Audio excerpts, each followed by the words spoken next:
बिस्मिल्लाहिर्रहमानिर्रहीम नहमदुहु व नुसल्ली अला रसूलिहिल करीम अम्मा बाद फ़अऊज़ु बिल्लाहि मिनश शैतानिर रजीम बिस्मिल्लाहिर्रहमानिर्रहीम असा अन तकरहू शैअन व हुवा खैरुल लकुम व असा अन तुहिब्बू शैअन व हुवा शर्रुल लकुम सदक़ल्लाहुल अज़ीम। हज़रत उलमाए किराम और हाज़िरीन मजलिस, आज का ये प्रोग्राम हमारे मुल्क के एक इंतहाई सुलगते हुए मौजू की मुनासिबत से मुनक़्क़िद किया गया है और ख़ास तौर पर इस हवाले से उलमाए किराम की जिम्मेदारियों को मौजू बनाया गया है। हम मुसलमान हैं और मुसलमान होने के एतबार से सिर्फ उलमा की नहीं बल्कि हर कलमा गो की कुछ जिम्मेदारियां हैं। तो बहैसियत मुसलमान हम सब की जिम्मेदारी है और फिर आलिम दीन है होने की हैसियत से उलमाए किराम की कुछ इजाफी जिम्मेदारियां हैं जो उन पर आयद होती हैं। औकाफ का मसला जो इस वक्त मुल्क में चल रहा है वो एक मसला है। हकीकत ये है कि इस वक्त पूरी दुनिया, आलमी इस्लाम और हमारे मुल्क, यहाँ बसने वाले मुसलमान ये मुख्तलिफ चैलेंजेस का सामना कर रहे हैं, आजमाइश से गुजर रहे हैं और मुसलमानों का आजमाइशों से और चैलेंजेस से ये बड़ा पुराना नाता रहा है। हमारी 1450 साल की तारीख वो इस बात कर गवाह है कि इस्लाम मुसलमान और आजमाइशों का ये चोली दामन का साथ रहा है और हर दौर में मुसलमानों ने बड़ी से बड़ी आजमाइशों का डटकर मुकाबला किया, सामना किया और उसके बाद भी सरवाइव करके पूरी शान शौकत के साथ, कामयाबी के साथ आगे बढ़े। और ये आजमाइशें, इनका ऐलान तो खुद कुरान कर रहा है। अल्लाह तबारक व तआला ने कुरान पाक में मुसलमानों को खास तौर पर मुखातब करते हुए पूछा और उस सवाल में ही अल्लाह तबारक व तआला ने हमें यह बतला दिया कि तुम ये समझते हो कि तुम कलमा पढ़ने वाले होगे, तुम एक अल्लाह पर ईमान लाने वाले होगे, तुम मोहम्मद रसूलुल्लाह को नबी और आखिरी नबी मानने वाले होगे, तुम कुरान जैसी किताब पर ईमान रखने वाले होगे और तुम ये समझो कि हम पर आजमाइशें नहीं आएंगी, हमें कुछ कहा नहीं जाएगा, हमें परेशान नहीं किया जाएगा, हमें तकलीफें बर्दाश्त नहीं करनी पड़ेंगी और बैठे बैठाए हमें जन्नत मिल जाएगी। ऐसा नहीं है।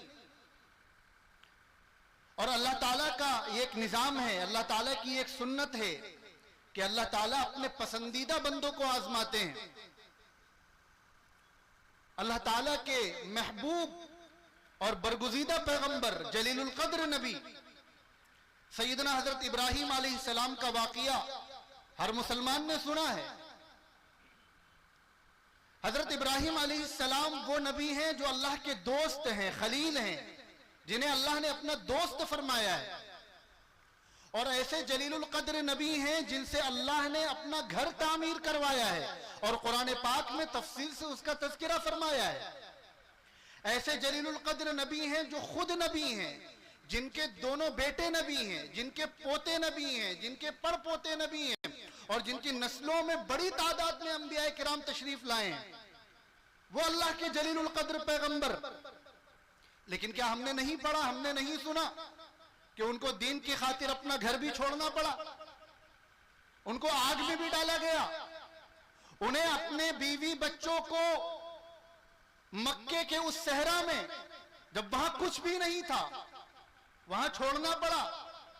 और बड़ी मन्नतों के बाद जिस बच्चे को अल्लाह ताला ने उन्हें अता फरमाया था और जिस बच्चे को वो सहरा में छोड़ कर आए थे, बड़ी आजमाइशों में पला हुआ बच्चा, जब वो बड़ा होता है तो अल्लाह तबारक व तआला अपने पैगंबर को हुक्म दे रहे हैं कि अपने हाथ से इस बच्चे को ज़िबा करो। क्या ये वाकयात हमने नहीं पढ़े? अल्लाह के महबूब पैगंबर, इमामुल अंबिया, सरवरे कौनैन, ताजदार दो आलम, जिनके सदके में ये कायनात बनी है, जिनके सदके में हम आप बने, जिनके सदके में ये जमीन आसमान चांद सूरज सितारों का निजाम है, जिनके सदके में आज हम आप यहां मौजूद हैं, क्या उनको आजमाया नहीं गया? उनके सामने चैलेंजेस नहीं आए? हत्ता कि उन्हें अपना प्यारा वतन छोड़कर जाना पड़ा, मक्के मुकर्रमा छोड़कर मदीने हिजरत करना पड़ा। ताइफ गए तो वहां पत्थरों की बारिश हुई है, 3 दिन तक गार में पनाह लेनी पड़ी, 3 साल तक आपका और आपके साथियों का समाजी बायकॉट किया गया है। किसके साथ किया जा रहा है? अल्लाह के महबूब नबी, खातमुन नबीयीन, जिनके सदके में कायनात बनी हो। एक मौके पर जनाब रसूलुल्लाह सल्लल्लाहु अलैहि वसल्लम ने फरमाया कि दीन की खातिर तमाम नबियों पे आजमाइशें आई हैं, लेकिन जैसी आजमाइश, जैसे चैलेंजेस हुजूर पाक सल्लल्लाहु अलैहि वसल्लम ने बर्दाश्त किए हैं, दूसरे नबियों को उसका सामना नहीं करना पड़ा। सहाबे किराम की मुकद्दस तरीन जमात, जो अल्लाह के नबियों के बाद सबसे महबूब जमात है, नबियों के बाद सबसे बड़ा मकाम है, क्या उन्होंने शहादतें पेश नहीं की, कुर्बानियां पेश नहीं की, तकलीफें बर्दाश्त नहीं की? तो ये अल्लाह ताला का निजाम है कि अल्लाह ताला अपने पसंदीदा बंदों को आजमाते, फिर जब वो बंदे उस आजमाइश में कामयाब होकर निकलते हैं तो फिर अल्लाह ताला दुनिया में उन्हें सरफराजी और सुरखरोई से नवाजते हैं और आखिरत में भी उनका मकाम बुलंद करते हैं। ये जो उम्मत है, ये अल्लाह के महबूब नबी की उम्मत है। अल्लाह ताला को इस उम्मत से भी बहुत प्यार है।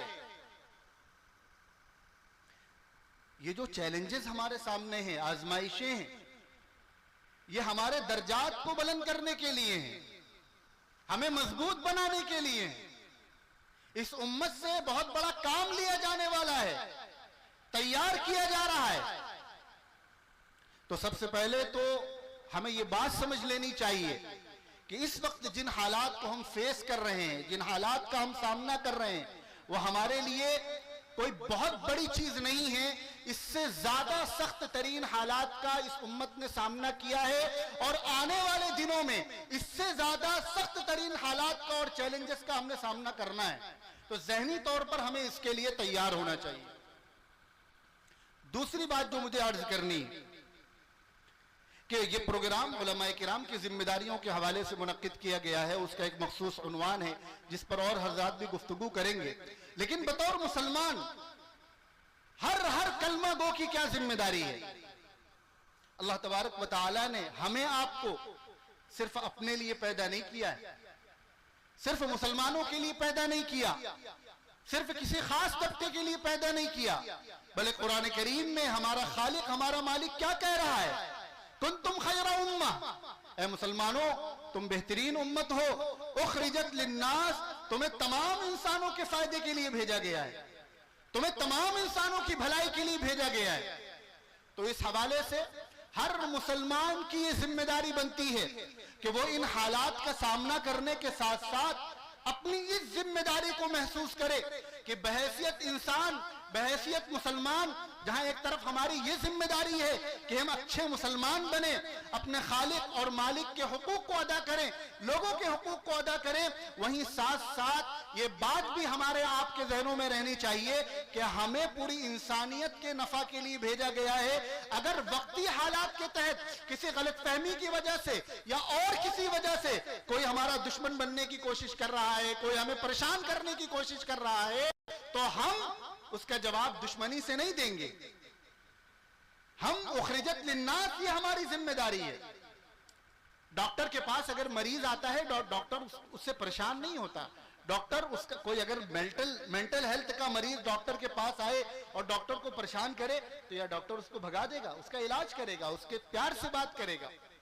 तो इन हालात में बज़ाहिर हमें लगता है कि कोई हमारे साथ जाती कर रहा है, तो हमारा उसके साथ रवैया क्या होना चाहिए, यह रास्ता हमें कुरान देता है और यह हमारी जिम्मेदारियों में शामिल है। तीसरी बात जो मैंने आयत पढ़ी थी, आसा अन तकरहू शैअन व हुवा खैरुल लकुम व आसा अन तुहिब्बू शैअन व हुवा शर्रुल लकुम।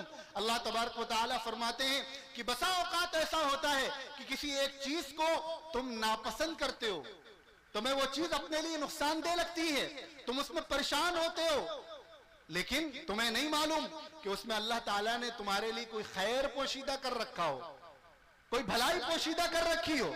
और इसके बरअक्स कभी ऐसा होता है कि तुम्हें कोई चीज बहुत पसंद हो, तुम बड़े दिल से किसी चीज की तमन्ना कर रहे हो, लेकिन तुम्हें नहीं मालूम कि इसमें तुम्हारे लिए कोई नुकसान की चीज पोशीदा है, तुम इससे नुकसान उठा जाओगे। अब ये जो औकाफ का मसला चल रहा है, इस हवाले से वक्फ का मसला क्या है, वक्फ की हकीकत क्या है, इस पर तो दीगर उलमाए किराम तफसील से बयान करेंगे और बहुत दिनों से आप इस पर सुन भी रहे होंगे, जुमा में भी आपने इस पर बयानात सुने होंगे। लेकिन इससे जो नतीजा मैंने निकाला है कि इसमें खैर क्या पोशीदा है, एक बात तो यह है कि चूंकि इस उम्मत को कयामत तक आजमाइशों का सामना करना है, तो इससे एक खैर का पहलू हम ये निकाल सकते हैं कि अभी इससे बड़े बड़े चैलेंजेस आने हैं, ये छोटे छोटे चैलेंजेस के जरिए अल्लाह निकाल सकते हैं कि कभी कभी ऐसा होता है कि हमारी किसी कमजोरी की वजह से, हमारी किसी गफलत की वजह से हम उससे नुकसान उठा रहे होते हैं और दूसरों का नुकसान कर रहे होते हैं, और हमारी इस गफलत की वजह से कोई दूसरा इसकी आड़ में अपना फायदा उठाने की कोशिश करता है। यकीनन वक्फ के ताल्लुक से बहुत सारी लापरवाहियां, बहुत सारी गफलतें हम मुसलमानों से हुई हैं और हो रही हैं, जिसकी तफसील में जाने का ये मौका नहीं है, जरूरत भी नहीं है। लेकिन कभी कभी अल्लाह ताला इस तरह की चीजें डालकर हमारी इस तौर पर इस्लाह फरमाते हैं कि हम उस गफलत से जरा बेदार हो जाएं। चौथी और आखिरी बात जो आपसे जिक्र करनी है वो ये है कि हमें अपनी कमियों पे नजर रखने के साथ साथ जो बातें कही गई अपनी जिम्मेदारियों पे नजर रखने के साथ साथ और जो हालात और बहुत वाज़े मौक़िफ़ हमारा सामने होना चाहिए, मुसलमानों का, मिल्ली तंजीमों का, हमारे दीन के नुमाइंदगान का। और ये बात हमें खुलकर कहना चाहिए कि यकीनन सब्र करने का हुक्म मुसलमानों को दिया गया है। या अय्युहल्लज़ीना आमनु इस्तईनु बिस्सब्रि वस्सलाह, जिनको नमाज का हुक्म है उन्हें सब्र का हुक्म है। और सब्र ये कमजोरी की अलामत या बुज़दिली की अलामत नहीं है, सब्र तो ताकतवर करता है, कमजोर आदमी सब्र नहीं करता। बात बात में गुस्सा हो जाने वाला, नाराज हो जाने वाला, मुश्तइल हो जाने वाला, भड़क जाने वाला, ये कमजोरी की अलामत है। ताकतवर आदमी सब्र कर सकता है, इसीलिए मुसलमानों को सब्र का हुक्म दिया गया है। लेकिन उसके बावजूद हमें ये बात भी बबागे दहल कहनी चाहिए कि दुनिया हमारे सब्र को हमारी कमजोरी ना समझे, ये बात भी हमें कहनी चाहिए। हम सब्र कर रहे हैं, हम सब्र करते रहेंगे। हम मुखरिजत लिन्नास हमारी जिम्मेदारी है, हम लोगों के नफे के लिए भेजे गए। हम किसी को नुकसान नहीं पहुंचाएंगे, हम किसी को तकलीफ नहीं पहुंचाएंगे, हम हर किसी के साथ हमदर्दी का मामला नहीं करेंगे। लेकिन उसके बावजूद किसी के सब्र को उसकी कमजोरी ना समझा जाए। और अगर किसी को लगता है कि ये हमारी कमजोरी है तो हमारी 1450 साल की तारीख उस पर शाहिद है कि तुम उस तारीख को उठाकर पढ़ लो कि हमारी कमजोरी क्या है और हमारी मजबूती क्या है।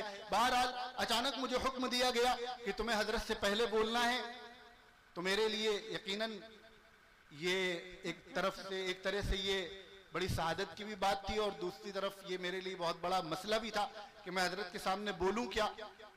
तो मुझे जो वक्त दिया गया था वो पूरा हो गया है। अल्लाह तबारक व तआला इस इजलास को कामयाब फरमाए और हजरत वाला के जरिए जो कीमती बातें हमारे सामने आएंगी अल्लाह ताला हमें उस पर अमल करने की तौफीक अता फरमाए।